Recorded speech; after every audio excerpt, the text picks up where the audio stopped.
Welcome to the Pre-Post Film Review. I'm Matt Stevenson. And I'm John Asquith. Today we're going to be talking about the 1988 Studio Ghibli film Grave of the Fireflies, which is being showcased in a Studio Ghibli mini film festival that's taking place around most cities in Australia. I think all the major cities. All the major cities at the moment. So what we do and the way the podcast works is we record our thoughts on the trailer and we talk about what we're expecting, what we think the film might be about, and all that sort of stuff. And then after we've seen the movie, we come back to the studio and share our thoughts on the film itself and compare what our expectations were and all that sort of thing. The first part you're going to hear, which is the trailer impressions, is spoiler-free, obviously, because we haven't seen the movie yet. When we come back to talk about the film, we jump straight into spoilers. So don't listen to that section if you don't want to be spoiled on the movie. Good advice. Okay, let's look at the trailer. Look at the trailer. 持ち上げてしもうたここが台所こっちが玄関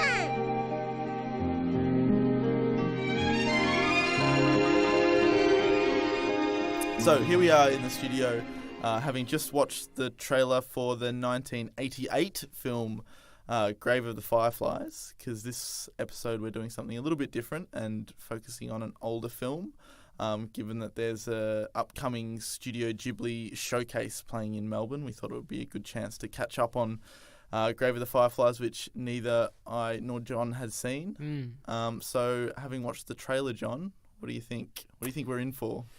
I'm really excited to see this movie. I feel like, just to be fair, though, that's mainly because I've heard such great things. And it has a reputation. It has a reputation, for being one of Ghibli's best. Yeah. And, I love Ghibli as much as pretty much everyone else out there. Like, I think they're an incredible studio, mainly because of Miyazaki. Yep. But Takahata, I'm probably pronouncing that the wrong way, but he's sort of like their second biggest director, I think, in terms of fame and critical reception, and he directed this,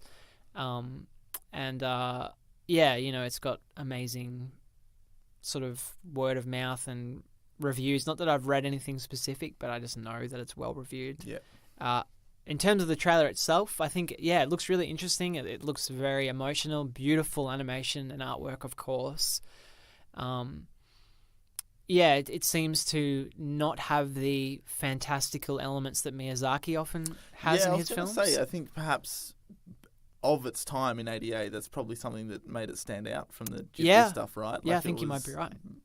Heavily grounded in reality, at least it looks like from what we saw in the trailer. Yeah, and totally. from what I know about what the film is dealing with. Yeah, exactly. I mean, I don't have much else to say beyond that. I'm really looking forward to it, and I think it's going to be a very beautiful movie and possibly quite a moving film as well. I don't know.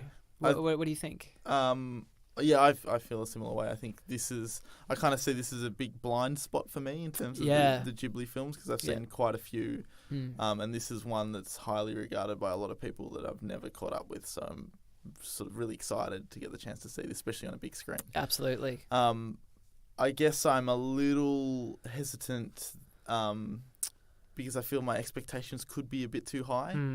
It's people talk of it like it's this amazing masterpiece that brings everyone who sees it to tears and turns them into this weeping mess of a person. Yeah. So I don't know whether it could ever sort of reach the heights that I think. You think, it may not. Yeah. Because it has, been hyped for so long, I guess. And I guess people have seen it. I feel like I basically know what's going to happen in terms of why it's going to be so sad. So if I'm right, there's not going to be like a blindside moment where it's suddenly, I'm shocked and brought to tears. I think I'll be expecting it to happen. So I might not have as much of a emotional impact as it would have having watched it when it first came out with no prior knowledge. But having said that, I think it's still going to be a great film. Yeah. It looks amazing, looks beautiful and poignant. I think it'll be a good film to watch. Yeah, I think it'll be really good. Yeah. Yep, really looking forward to it.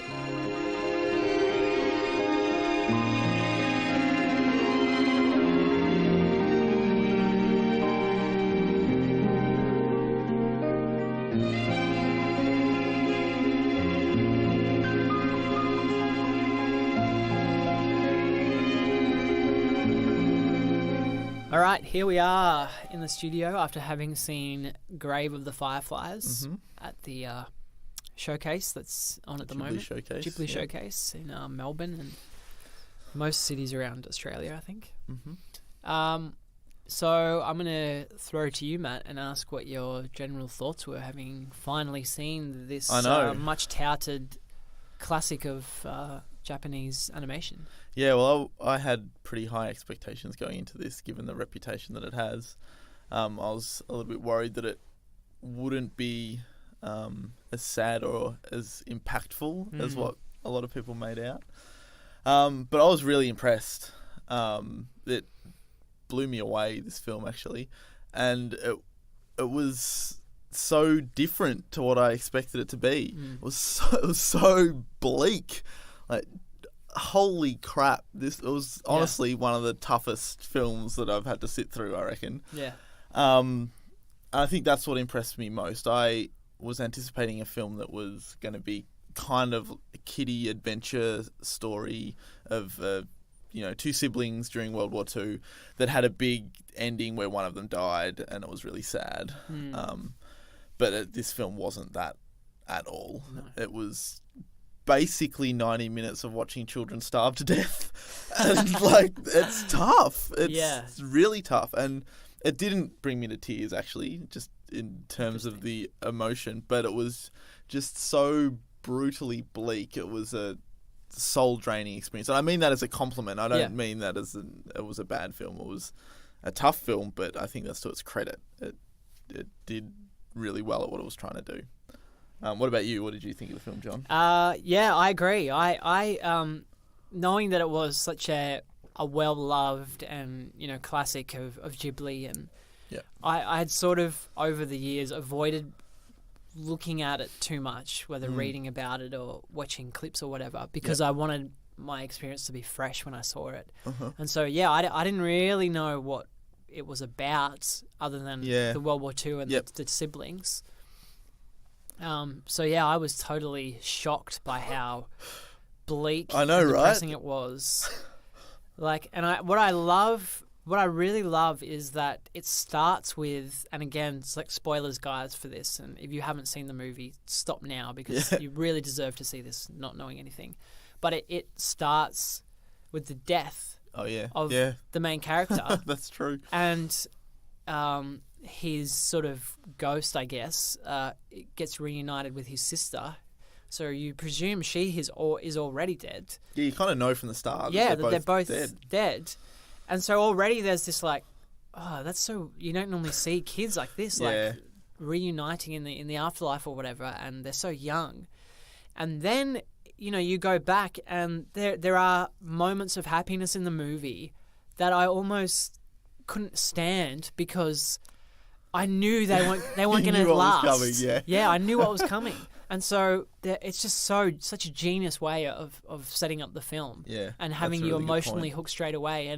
But it's not a gimmick and it's not cheap. It never feels like that, even though maybe on paper it might seem like, well, you've got kids dying or whatever. So of course that's a cheap card. You're going to get upset or whatever. But I think it's handled very tastefully, and it takes its time and it builds these characters. And I can say, I was a mess at the end of this movie. I have not. I mean, I've talked a bit about shedding a tear or whatever on this podcast for other movies, but this is the first time in a long time I was trying not to sob. It was unbelievable. I haven't felt that way in a movie in so long. What did it to you? What set you off? Was the end, you mean? Well, it was the little girl's death. Their death scene, yeah. and you can see it coming. And I guess, as I said, You you know, see it coming from you half see the film. you see it coming from the start. But when she's sick, it's like every scene's like, so fucking oh, brutal. is this the scene where she's actually going to die? And it goes on and on and on, and she lingers for a while. And then she dies, and that was like really, really sad. But then they have this kind of montage of this Japanese sort of old vinyl song playing, and they show you their little shelter where they were living, and they show the kid there, you know, in happier times, playing around and stuff. Just like the main character was thinking back and remembering, and that's when I lost it. That ruined you. It really did, yeah. I had to try hard not to let a noise out. Yeah. You know, that kind of like, just if no one else was in the theatre, I would have made it like a weird noise, like a or something. Yeah. That's I just really interesting. wasn't expecting that. I mean, like you said, everyone says, "Oh, it's so sad," and get ready. You know, it's really emotional, and you kind of think, yeah, well, I know that now, and maybe everyone's just saying that because they feel like they have to, because it's such a classic and you have to love it. But it earns every bit of kudos and praise I've heard people throw upon it. I agree with that, but in that moment or towards the end when she finally dies, like, yeah, it's really sad, and I felt sad in the moment, but the overwhelming emotion for me was anger. Like, I was so furious at the brother, and it was.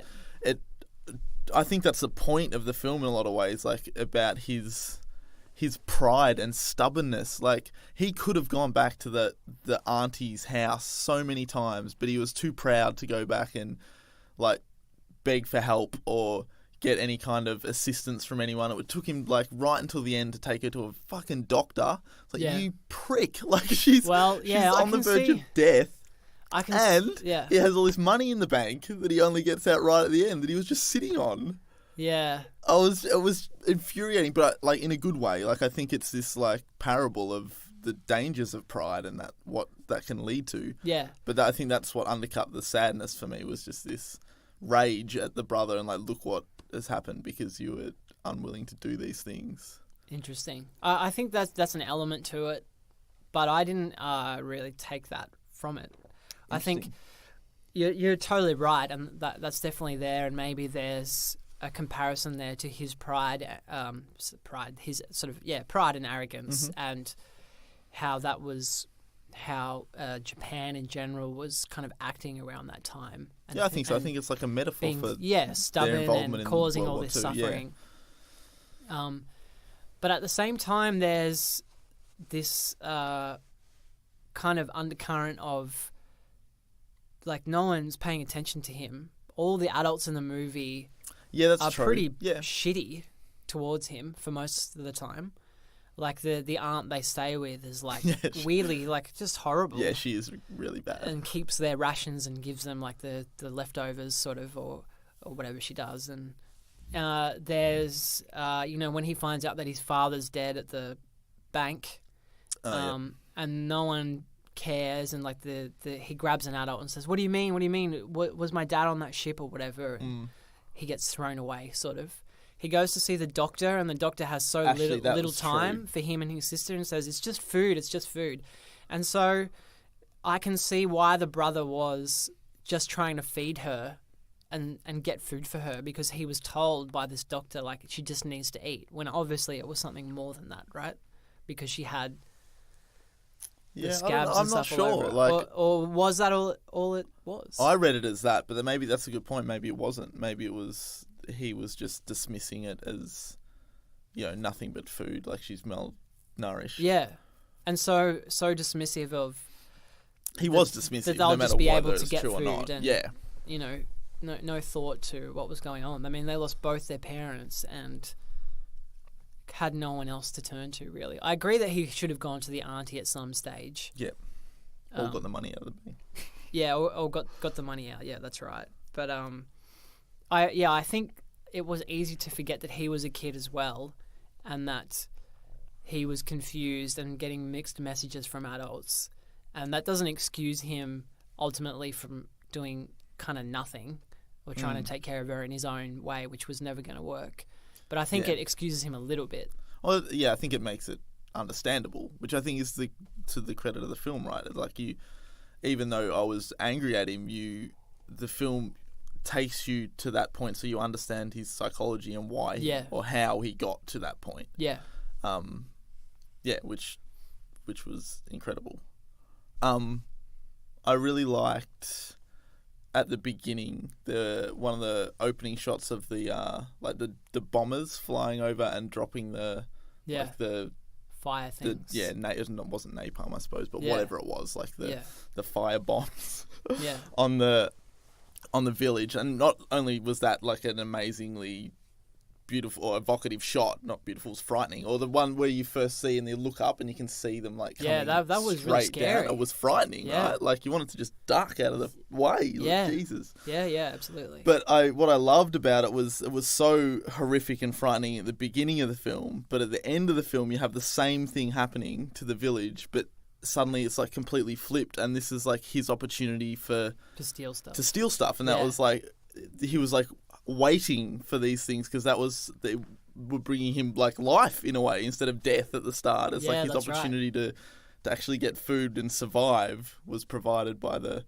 planes bombing the town. I just thought that was a really clever little parallel. Yeah, absolutely. Yeah, you see him like kind of jump for joy at one point after a particularly good, stash of stuff that he's stolen. Yeah.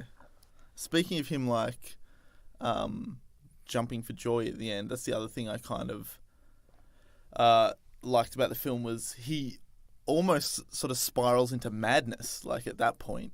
Like I found like when he was jumping around giddily and stuff during the bombings, he felt almost insane. Like, like relax. Yeah. He'd kind of gone off the rails, which I liked that emotional or character arc for him, like seeing him go from this like sturdy, dependable brother sort of deteriorating slowly due to circumstance and all the crap that went down into this like crazy person who's letting his little sister starve. That's right. Yeah, he does become more and more unhinged, and seems to leave her more often towards the end. Yeah, definitely. And for longer periods of time. I really like, it kind of goes without saying, but the animation is fantastic in the movie. And the way the two, the brother and sister are conveyed, like their expressions and mannerisms are really well realized. And that's something that Ghibli does extremely well, I think, is getting, particularly with kids, like their that's a good point. emotions across with body language. The young girl in this is similar in some ways to the young girl in Totoro. They both have this sort of tendency to get really excited over little things and run around and I just really love that. It feels so honest and real, and it doesn't feel like an animation technique or trick. It feels very true to life, and I think that really helps with how the emotion kicks in towards the end, because they feel like real characters. Yeah, they're believable real people. They're not cartoon stereotypes as American animation tends to do a lot.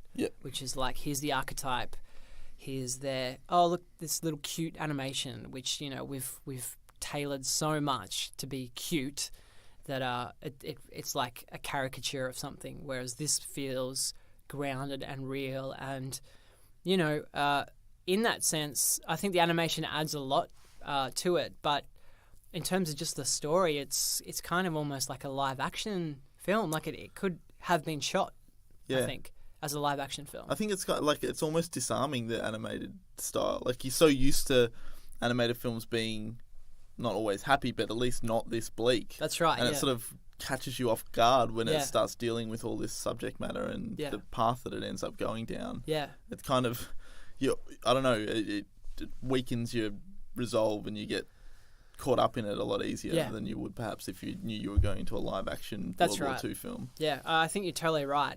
Like animation has that effect where you're opening up to your emotions a little more. Yeah. For whatever reason, it's just something in us that does that. And so, yeah, that really helps with this kind of horrific bleak ending because you're willing to be moved more, I think. Yeah, I think that's with definitely animated films. Speaking of the animation style in general, there's something that Ghibli just gets right about, like the tactile sense of things, and Absolutely. they nail it in all of their films. And in particular, what stood out for me in this one was the little like boiled candies that were in that little the tin little can, and the way they kind of rattled around, or when they would put them in their mouths and you could hear them sort of like clack against their teeth as they sucked on them. It was just like you instantly could feel what that was like and relate to it 100%. I don't know, I love that. Little details like that. Yeah, I totally agree. I've always thought that about their movies, and it's that combination of that animation style we were just talking about, but also their sound design is so good. Yep. Like they have such great atmosphere sound, like Foley sound and all that kind of stuff. It feels like within the world of the film. It doesn't feel like a sound effect or something, and it's just brilliantly done. I think you're right about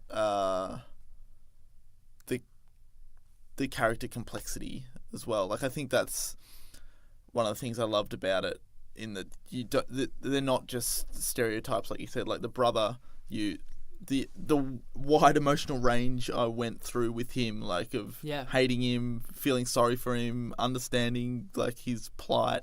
You just, in a normal animated film, it's often quite black and white, like who's good and who's That's bad. Right. Yeah. But this film, it's so grey. Like everyone's doing good things and bad things. It's this weird muddled middle ground. It just, due to circumstance, ends in this horrifically tragic way. That's right.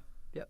And it's also, I think, is really great at showing you how people become that poor, or that like homeless children like that. Like at the start, when there was all those homeless boys in the station, when you see him die, and the cleaners are like, oh, another one's gone, get him out, like little rat or whatever. Exactly. It's like, that's the kind of mindset you would be in if you just saw these. Walk through. Yeah, exactly. You don't know anything about them. They're just these poor kids that have, succumbed to whatever illness they had. That's right. But the film does such a great job of showing you that these are people, and this is how they got to be in this situation. They didn't choose to, through no faults of their own, or very little faults of their own. I mean, there's some faults. But I don't know. I think it's all circumstantial. Like, he wasn't a bad. No, that's exactly right. Yeah, and that's kind of my point about the grey area. Like, I don't think he's this perfect angel that was that was thrust upon him. Like, he made big fucking mistakes. But there was also, like you said, pressures on him from all these sides, and it's understandable how you would end up in that place. Yeah, exactly. Yeah, I totally agree. I think I came out of the movie wanting to be kinder and more understanding in general to people I don't know. Yeah. Because you don't know the shit that a lot of people go through, and we're all guilty of being maybe somewhere where there is like a homeless person or whatever, and you're encouraged in our culture anyway to sort of not pay much attention to them, and to not give money or something, because there's always a silly excuse, like they're just going to spend it on alcohol, but you don't really know, and I'm not saying go out and give all your money to homeless people, but also don't not do that. I don't know, but it's just like, I know what you mean. In general, be more empathetic towards people and their plights. And stop and think every now and then that this is a person, and they have a history, and they had parents, and they have and there was like a series of events that led to them being homeless like they are now. Exactly. And more than just homeless people, just like, in general, just be kind to everyone. But I really did feel like, there's a humanitarian side to it as well, because it shows such an ugly side of humanity. That's such a good point, though. Like, for such an ugly, a film that deals with such ugly subject matter, and a film that's so utterly fucking depressing. Yeah. To evoke that kind of response, because I know exactly what you mean. That It's all about empathy, and that's right. what you come out of the film believing in. Like, Exactly. that's such an achievement to to be able to pull both of those things off. I think, like, it could have been so easy to come out of that film and just be like, "Fuck humanity." Yeah, you know what I mean? Exactly. Like, but it's the exact opposite. Yeah. It balances that so well, I think. Yeah.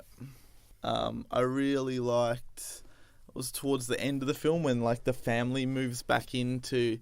There's like a big house or a mansion that's overlooking the little slum or the little bomb shelter that they converted into a home, and it's like obviously this quite wealthy family that have got this amazing house, and they just kind of like move in and they look over the river and see the bomb shelter, and there was just some throwaway line about like missing the view or something. That's right. But it was just the fact that they were so blind to everything that was happening down there, and they knew nothing about the suffering that everyone else was going through, or these kids were going through.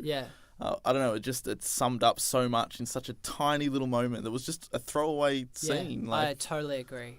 That was spectacular, that scene. Yeah, And you're I right, thought it was going to end there, and because that was such a beautiful little like poetic punctuation to what you'd just gone through. Yeah, and it's right after that scene where that montage I was talking about happens to show you, I guess, to hammer home that point that this is what happened here, and these people don't even know. They have no idea. They've just come home after being taken away out of the bomb zone. It's a very, very powerful movie. Yeah, so I feel like I've just been gushing a lot, and I think it's warranted. That's okay. Yeah. I've got nothing else to say there except, I really, really loved this movie. And, as I said, opening, I haven't been affected this much from a film in a long time. And it's just a brilliant piece of filmmaking, and I want more people to see it, because amongst, I guess, film buffs or whatever, it's reasonably well known. But it should be even more, I think. And I feel like a lot of your average film goers would get something out of it. It's not alien in the way some Ghibli stuff is that is off-putting maybe to just a very casual moviegoer. I think it's an important movie, and it's just brilliant. And I really loved it. Yep, I completely agree with everything you just said. It blew me away with its complexity and its raw emotional power. It was a lot better than I expected, and everyone should try and seek it out. Absolutely. Thanks for listening to the pre-post film review. We'd love to hear if there's any Ghibli fans out there and what they think of Grave of the Fireflies, or any other Ghibli films for that matter, since we're sort of on that subject. You can send us an email to prepostfilmreview@gmail.com. We're also on Facebook, so you can give us a like there or leave a comment. That would be great. We now have a Twitter account, which is prepostfr, so you can follow us there. We occasionally post sort of news and bits and pieces and announce when we have new episodes up for download. You can subscribe to us on iTunes, and if you like the show, leave us a review. That'd be great. That helps us get placed in lists and new and noteworthy sections and stuff like that. Or if you prefer, we're on Stitcher, so you can subscribe to us there and leave a review as well. That'd be awesome. That would be great. Another way to sort of follow us and keep in contact with the show is to look us up on letterboxd.com, which is a great film sort of community website where you can rate movies and have discussions about films. So we're both listed under our names on that website. The links should also be in the show notes. The links yes, that's right, in the show notes. So just, if you're lazy, you just click on them, really. Join us next episode where we're going to be discussing the critically acclaimed festival darling Whiplash.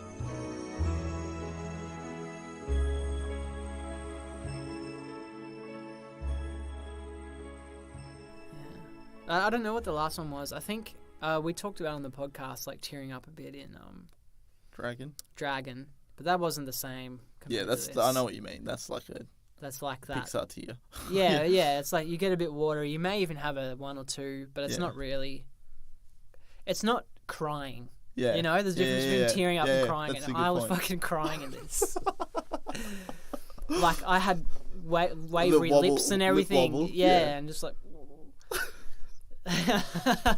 Wow, I can't think of the last film that had that much of Yeah. an effect on me, if any. Really, like I tear up a lot, but to actual like proper Blubber. cry.